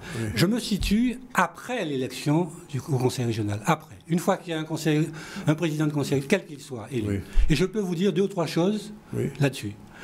La première chose qui me paraît extrêmement importante, c'est notre jeunesse. Nous avons une matière grise qui fait un aller simple de la Guadeloupe vers l'ailleurs. Et on ne sait pas où elle est. Il est dramatique de ne pas savoir où est notre matière grise. Qu'est-ce qu'elle fait? C'est extrêmement important. Tout notre développement est là-bas. Il faut savoir où ils sont, qu'est-ce qu'ils font, ce sur quoi ils travaillent. Il faut les rapatrier? Éventuellement. Mais une grande partie de notre matière grise est là-bas. Il faut au moins savoir où elle est, dans une base de données. On ne peut pas... Un peuple qui doit évoluer dans une société qui bouge ne peut pas ne pas savoir où est sa matière grise jeune. Ça me paraît fondamental. La deuxième chose qu'un président de région, vous voyez, vous me poussez... Non, mais vous êtes venu pour ça. Non, mais c'est dans l'après-politique. Deuxième chose, la région, une fois qu'elle est installée, chose qui n'a jamais été faite, instaurer un soudage, pas un jumelage, un soudage avec une région de métropole. Une. À quelle? Je ne sais pas. C'est au président de région, avec sa stratégie de Guadeloupe, avec sa stratégie de développement, dire c'est la région Aquitaine, c'est la région... Il y en a... Pas qu'à quand même. Hein. Non, mais ça dépend. C'est dans une vision stratégique, M. Zandronis. Il se dit, je prends telle région, et on se soude ensemble. Ça permet quoi? Parce que l'une de nos faiblesses, c'est l'insularité. Quand on est soudé, je ne dis pas un petit jumelage où on vient faire du carnaval de temps en temps, un soudage, c'est-à-dire que les entreprises des deux régions travaillent ensemble, des stages qu'on ne peut pas trouver pour nos jeunes ici, on les envoie dans cette région-là. Une fluidité entre ces deux régions. Ça veut dire quelque part qu'on grandit. La région Guadeloupe grandit d'un coup avec l'autre région qui est là-bas. Des transferts de technologie. Vous avez essayé ça quand vous étiez à la région? Non, mais ce n'est pas dans ce livre. C'est pour ça que je dis. C'est une idée. Moi, je me situe dans l'après. Je suis dans la construction. D'accord. Donc, deuxième idée, ce soudage. Et troisièmement, la dimension fournisseur. Travailler la dimension fournisseur. Qu'est-ce que ça veut dire? Nos entreprises ont des fournisseurs avec lesquels ils travaillent depuis des années, avec lesquels ils ont des relations de confiance, qu'ils les connaissent. Il faut exploiter cette relation fournisseur avec le conseil régional pour aider nos entrepreneurs locaux, mais pour aussi que les fournisseurs de là-bas prennent des jeunes en stage, qu'il y ait un système de bielle manivelle, boucantage intelligent entre les fournisseurs de métropole et nous. Tout ça pour désenclaver la Guadeloupe. Voilà les trois petites pistes que je me permets d'évoquer. C'est pas possible avec les pays de notre région même? Avec les pays de notre région, c'est une autre affaire. C'est la coopération régionale, on en parle, mais elle ne débouche pas parce que pour des raisons XY. J'en ai parlé là-dedans. Moi, je pense plus à une coopération régionale sur des axes. Par exemple, on fait une coopération régionale sur le tourisme. Le tourisme. On fait que le tourisme, mais il ne faut parler que de tourisme. D'accord. Avec des outils, ou la mer. La mer nous unit, il y a quelque chose à faire dans la mer. Sur des ciblés, mais la coopération régionale, tous azimuts, ça ne marche pas, faut peut-être cibler. Votre prochain roman, ce sera quand? Alors, merci. Mon prochain roman va s'appeler 1, 2, 3 soleils. D'accord. Sur un thème qui n'a rien à voir avec tout ça. C'est pas la suite? Non, rien à voir avec tout ça. Oui. Un thème un peu plus universel. Et le moment venu, vous me ferez la gentillesse et la de venir le présenter ici. On vous remercie, ça a été un plaisir. Monsieur, on vous a fait attendre, mais enfin, c'était rafraîchissant de vous avoir. Je vous rappelle, vous ne trouverez pas ça en librairie de Cali. J'ai eu la chance de pouvoir le lire, c'est intéressant. Et le poil de Mangou, en librairie, à ne pas rater, ça vaut le déplacement. Et puis, si vous voulez savoir un petit peu plus sur lui, ce bouquin, Pierre Goldman, Le frère de l'ombre. C'était un ami qu'il a connu et que nous avons découvert au fil de ces pages. Voilà, on n'a pas fini puisqu'on a notre chronique tout de suite. Et un sujet. Donc je lance le sujet, le temps d'accueillir Karine. Karine qui nous attend avec l'impatience qu'on imagine. On parle justement, avant de parler technologie et innovation avec Karine, on part pour Trois-Rivières, une ville branchée aussi. Vendredi, la commune connectée a présenté son application, une première en Guadeloupe, il faut le souligner. Baptisée Trois-Rivières à la carte, l'application permet de géolocaliser les sites d'intérêt, mais aussi les balades. Tous les détails avec ce sujet, signé Jean-Luc Anani. De longtemps. Ce n'est pas moi qui ai eu l'idée à l'origine, c'est ma collègue Stéphanie Morvan qui avait initié le projet, mais qui nous a quittés en cours de projet. Et donc j'ai eu la chance et le plaisir de reprendre le projet, de le mener à son terme. Et donc je suis très content aujourd'hui qu'on en soit arrivé là. Et je loue aussi cette idée pertinente, puisqu'on se rend compte qu'à l'heure du tout numérique, ça nous offre vraiment une perspective et surtout un moyen de valoriser notre patrimoine auquel d'autres communes ou d'autres territoires n'ont pas pensé. Au niveau de la mairie, c'est vraiment inscrit dans une politique de développement du patrimoine. À savoir, l'objectif, c'est de faire du patrimoine un outil de développement économique. Et pour cela, il nous faut aller chercher de nouveaux publics, notamment le public connecté, le public numérique, comme on dit, qui peut-être n'a pas le temps pour aller sur le terrain, n'a pas le temps pour aller en profondeur, lire les brochures. Mais là, grâce à cette application qui leur parle directement, ils peuvent télécharger, voir un peu qu'est-ce que ça donne. Et après, ça les incitera à venir sur le terrain. Le but, c'est de capter un nouveau public, un nouveau public intéressé et leur donner envie d'aller plus loin dans la connaissance du patrimoine de Trois-Rivières, mais aussi de la Guadeloupe. Parce que Trois-Rivières, le patrimoine de Trois-Rivières, c'est aussi le patrimoine de la Guadeloupe. Il y a eu beaucoup d'échanges avec la commune de Trois-Rivières. Nous, on a été là en appui technique sur la programmation et puis aussi pour aider la commune à bien cibler les publics de randonneurs, de gens qui préfèrent prendre la voiture, donc pour créer les parcours. Et la commune, eux, ils étaient sur les contenus de l'application, les contenus culturels, et c'est eux qui nous ont fourni les thématiques, les textes, les photographies qui sont visibles maintenant dans les parcours. C'est principalement une application pour enrichir les balades L'idée de cette application, c'est qu'elle vous emmène découvrir le réel. Ce n'est pas sur l'écran que les choses sont à voir, mais bien tout le patrimoine que vous avez autour de vous. C'est dans cet esprit de balade, de découverte, que l'application vient apporter quelque chose. Pour l'instant, aujourd'hui, elle est disponible sur la plateforme Google Play. Elle sera disponible prochainement sur l'Apple Store. C'est une appli qui est tout à fait gratuite, qui est disponible, accessible à tous. Alors, avec cette application, il y a un site internet qui permet de gérer l'ensemble des contenus de l'application. Et il est très facile pour la commune de Trois-Rivières d'ajouter le créole, l'anglais et puis même le chinois s'ils veulent. Il suffit de traduire les textes et de recréer des parcours en insérant les textes traduits dans la langue désirée. Et aujourd'hui, nous avons voulu présenter une application Internet, j'ai envie de dire, de visite de Trois-Rivières à la carte. Ça s'appelle Trois-Rivières à la carte, c'est une application électronique qui permet à chacun de télécharger un module qui lui permet de visiter Trois-Rivières. De visiter les sites particuliers de Trois-Rivières, les sites architecturaux, les sites patrimoniaux, notre patrimoine amérindien, notre patrimoine colonial, et permettre de visiter Trois-Rivières à travers cette application. Si nous voulons que les jeunes...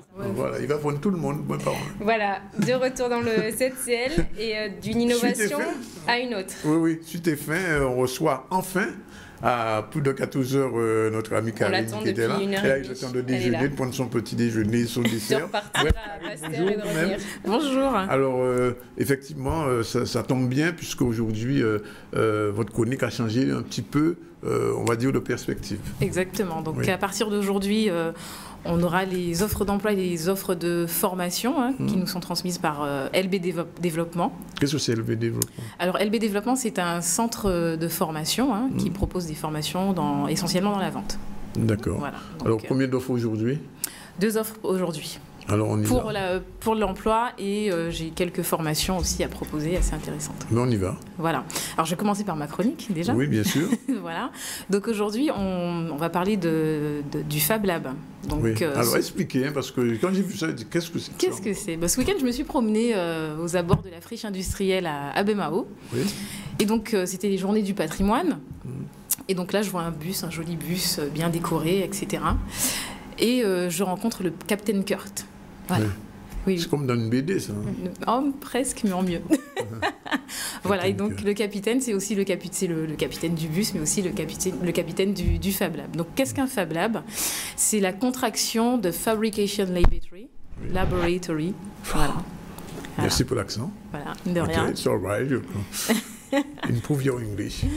Thank you. Et donc, c'est tout simplement un laboratoire de fabrication. Donc, le Fab Lab de Jarry est l'un des premiers de la Caraïbe, mais il y en a d'autres qui poussent un peu partout. Donc, en Martinique, bientôt, d'ici janvier 2016, en Guyane, un aussi à Trinidad et Tobago en préparation.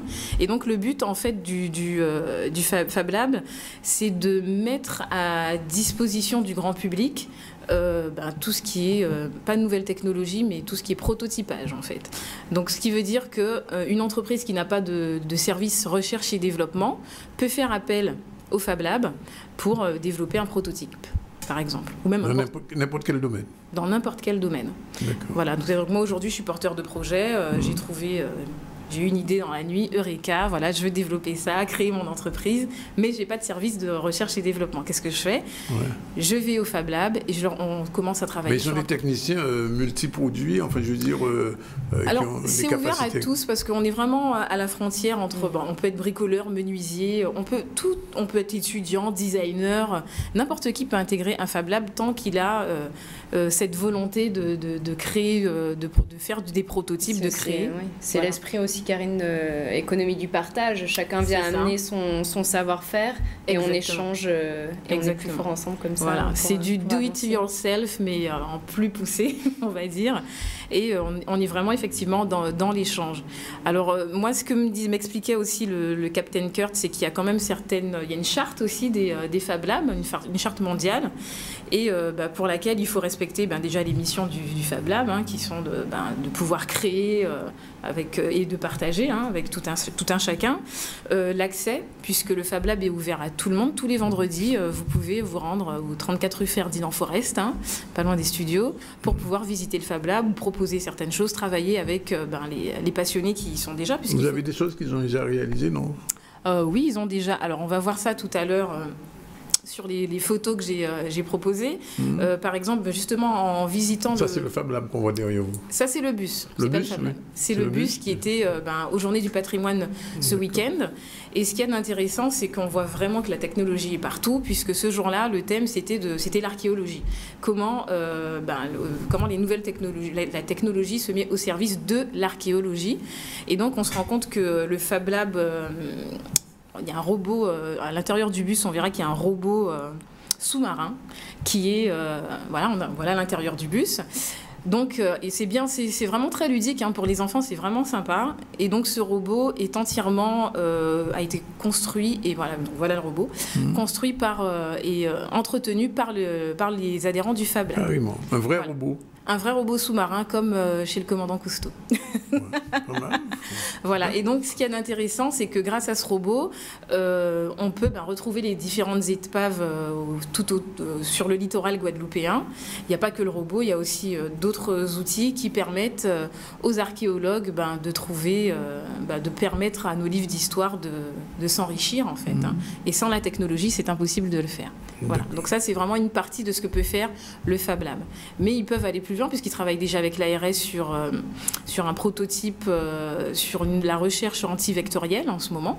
Ils travaillent aussi avec le Parc national, etc. Donc vraiment, qu'on soit... Mais ils travaillent avec l'université, les gens du Fab Lab, ou bien ils sont autonomes? Ils sont purement autonomes. C'est une structure associative pour le moment ils vivent sur leur front propre. Pour le moment, c'est vraiment parti d'une volonté de se rassembler, le Fab Lab, puisqu'il y a 8 mois, ils ont pris un local sur Jarry, mais avant, chacun... Tout était un peu dispersé. Alors, au niveau du local, il y a aussi des imprimantes 3D. Il y a 2 imprimantes 3D au niveau du local. Il y en a une 3e qui arrive pour les grands objets. Voilà, donc oui, le prototype, c'est pas de la rêverie, c'est vraiment une réalité. C'est particulièrement intéressant et passionnant. Tout à fait. Il faudrait même peut-être un jour les inviter en live. Ah oui. Complètement. Là, aujourd'hui, pour les entreprises, c'est une mine d'or. Alors, ce que j'aime aussi dans le Fab Lab, c'est le côté associatif. C'est-à-dire que pour le capitaine Kurt, pour intégrer ou devenir adhérent du Fab Lab, il faut d'abord réussir sa période d'intégration. Ah, oui. C'est-à-dire qu'il faut être passionné et ils peuvent se permettre de dire, si vous venez juste regarder, vous ne mettez pas la main à la pâte. Il faut s'impliquer un minimum et apporter quelque chose individuellement. Exactement, puisque l'objectif du Fab Lab, c'est qu'à terme, c'est de pouvoir devenir un pôle de compétences. Voilà. Donc pour le moment, il n'y a pas énormément de moyens, c'est l'esprit associatif qui prime. Mais quand même, il y a quand même un objectif à terme de pouvoir développer ces compétences de façon pointue. D'accord, on a noté. Alors, pour ceux qui veulent contacter ou adhérer au Fab Lab, donc vous pouvez contacter le capitaine Kurt au 05 90 04 85 62. Je n'ai pas pu noter, trop vite. C'est pas grave, je reprends. 05 90 04 85 62. C'est plus clair. Oui. Voilà, ou alors à info@lefablabdejarry.com. Ils sont aussi présents sur Facebook. Le Fab Lab. Le Fab Lab, LEFABLAB, de Jarry, tout attaché, .com. Voilà. Ok, c'est dit et c'est retenu et on aura peut-être l'occasion un jour de recevoir le Capitaine Kurt. Oui. Ouais. Bien sûr. Il marche avec son képi et ses épaulettes. Non, c'est pas... c'est pas un vrai capitaine. Si, c'est un vrai capitaine, c'est un passionné c'est un marin. C'est un marin. Voilà. Ok. Alors, la page annonce aujourd'hui. Oui, là, on va aujourd'hui passer à la page, à la partie annonce sur les formations, puis sur les offres d'emploi. Alors, annonce qu'on pourra retrouver sur le www.caribcreolenews.com. Oui, tout à fait, exactement. Donc là, LB Développement propose à partir du mois de novembre une formation sur le management au féminin. Donc la question est de savoir pourquoi quand on est une femme, c'est toujours plus difficile de pouvoir s'épanouir dans un poste de direction. Là, vous aurez les réponses. N'est-ce pas? Voilà. Donc la formation commence le 5 novembre. Voilà. Il y en a déjà une qui est en cours, qui a commencé le 18 septembre. 5 novembre, on s'inscrit où? Alors, je vais faire toutes les formations à la fin de la rubrique. Je donnerai les numéros de téléphone. Il y a aussi la formation sur les fondamentaux du management. Voilà, pour les femmes encore? Non, pour tout le monde cette fois-ci. D'accord. Il n'y a pas de...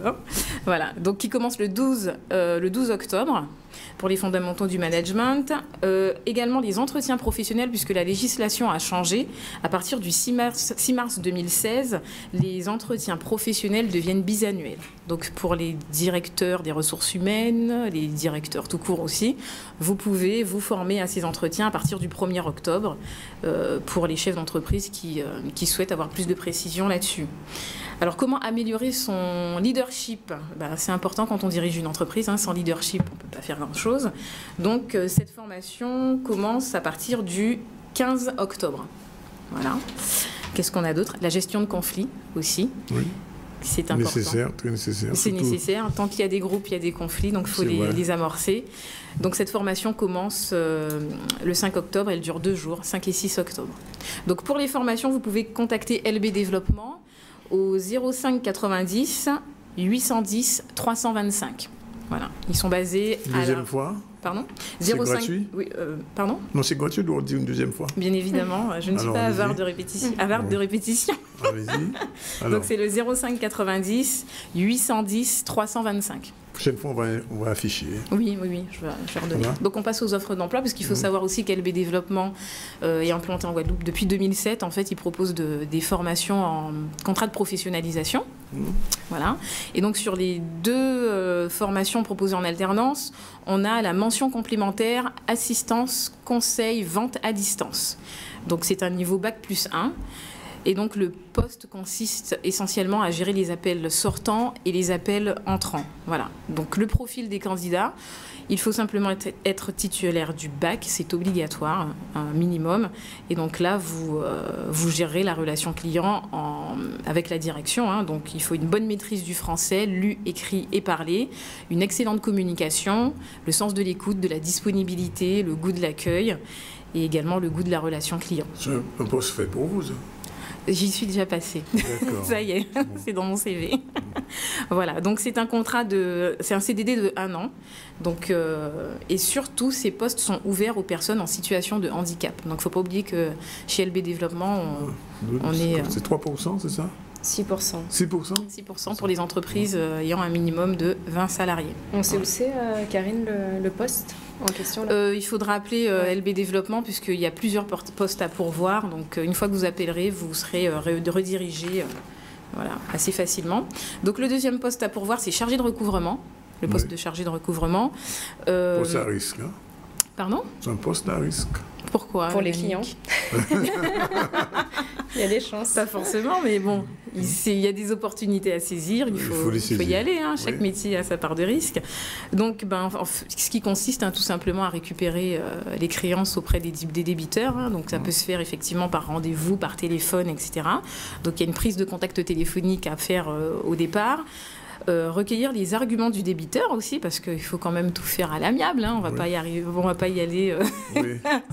On y va, on va pas à la guerre. Donc il faut quand même être assez diplomate. Donc on met en place des échéanciers avec le débiteur et les clients, et donc on organise le suivi et les relances clients. Voilà. Donc il faut essayer également gérer les encaissements et les mises à jour des dossiers clients. Voilà. Donc le profil, il faut être titulaire du bac, c'est aussi obligatoire. C'est une formation de niveau 3, donc à l'issue de cette formation, vous obtenez un niveau Bac + 2 et vous justifiez d'une expérience dans la relation client, donc téléconseiller, conseiller commercial, téléprospecteur, télévendeur et ou dans le recouvrement. Voilà, donc les secteurs visés, les secteurs juridiques, bancaires, assurance, commercial ou comptabilité. Et donc, il y a certaines quand même compétences requises pour ce poste, parce que comme vous dites, c'est quand même assez pointu. Donc, il faut avoir la capacité à aborder, convaincre un débiteur, afin de nouer des relations de confiance. Oui. C'est pas toujours simple. Savoir compter, ça peut aider. Oui, ça peut aider aussi. Être capable de communiquer aussi avec tact. Ouais, donc il faut être diplomate, exactement. C'est exactement ça. Il faut être diplomate. Il faut savoir écouter et observer les situations du débiteur et donc évaluer son niveau de vie et en déduire sa capacité de remboursement. Voilà. Donc vous voyez, c'est pas un poste. 2 postes aujourd'hui. 2 postes aujourd'hui. Voilà. Toujours au même numéro, LB Développement, c'est ça? Toujours au même numéro. Alors ce poste aussi est ouvert aux personnes aux situations de handicap. Oui. Donc je répète le numéro d'LB Développement, le 05 90 810 325. Voilà. vos téléphones. On vous remercie, Karine. On rappelle cette chronique très complète. Oui, très complète. Elle a été très exhaustive. L'info du jour, c'est la grève à Port-Louis, c'est ça? La grève à Port-Louis et les élèves qui s'insurgent contre ce mercredi après-midi supprimé et leur difficulté. Et on va nous insurger contre le 12h30. Ça, c'est presque sûr. Oui, voilà.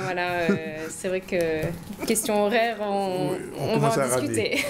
Voilà, merci de nous avoir soutenus jusqu'à 14h22. On vous retrouve demain. On espère un horaire un petit peu 15. Plus. Ah oui, à 12h15, un horaire un petit peu plus léger. Voilà. Salut, à bientôt. Et salut Karine, salut Céline. Salut Danick. Salut. Bye bye.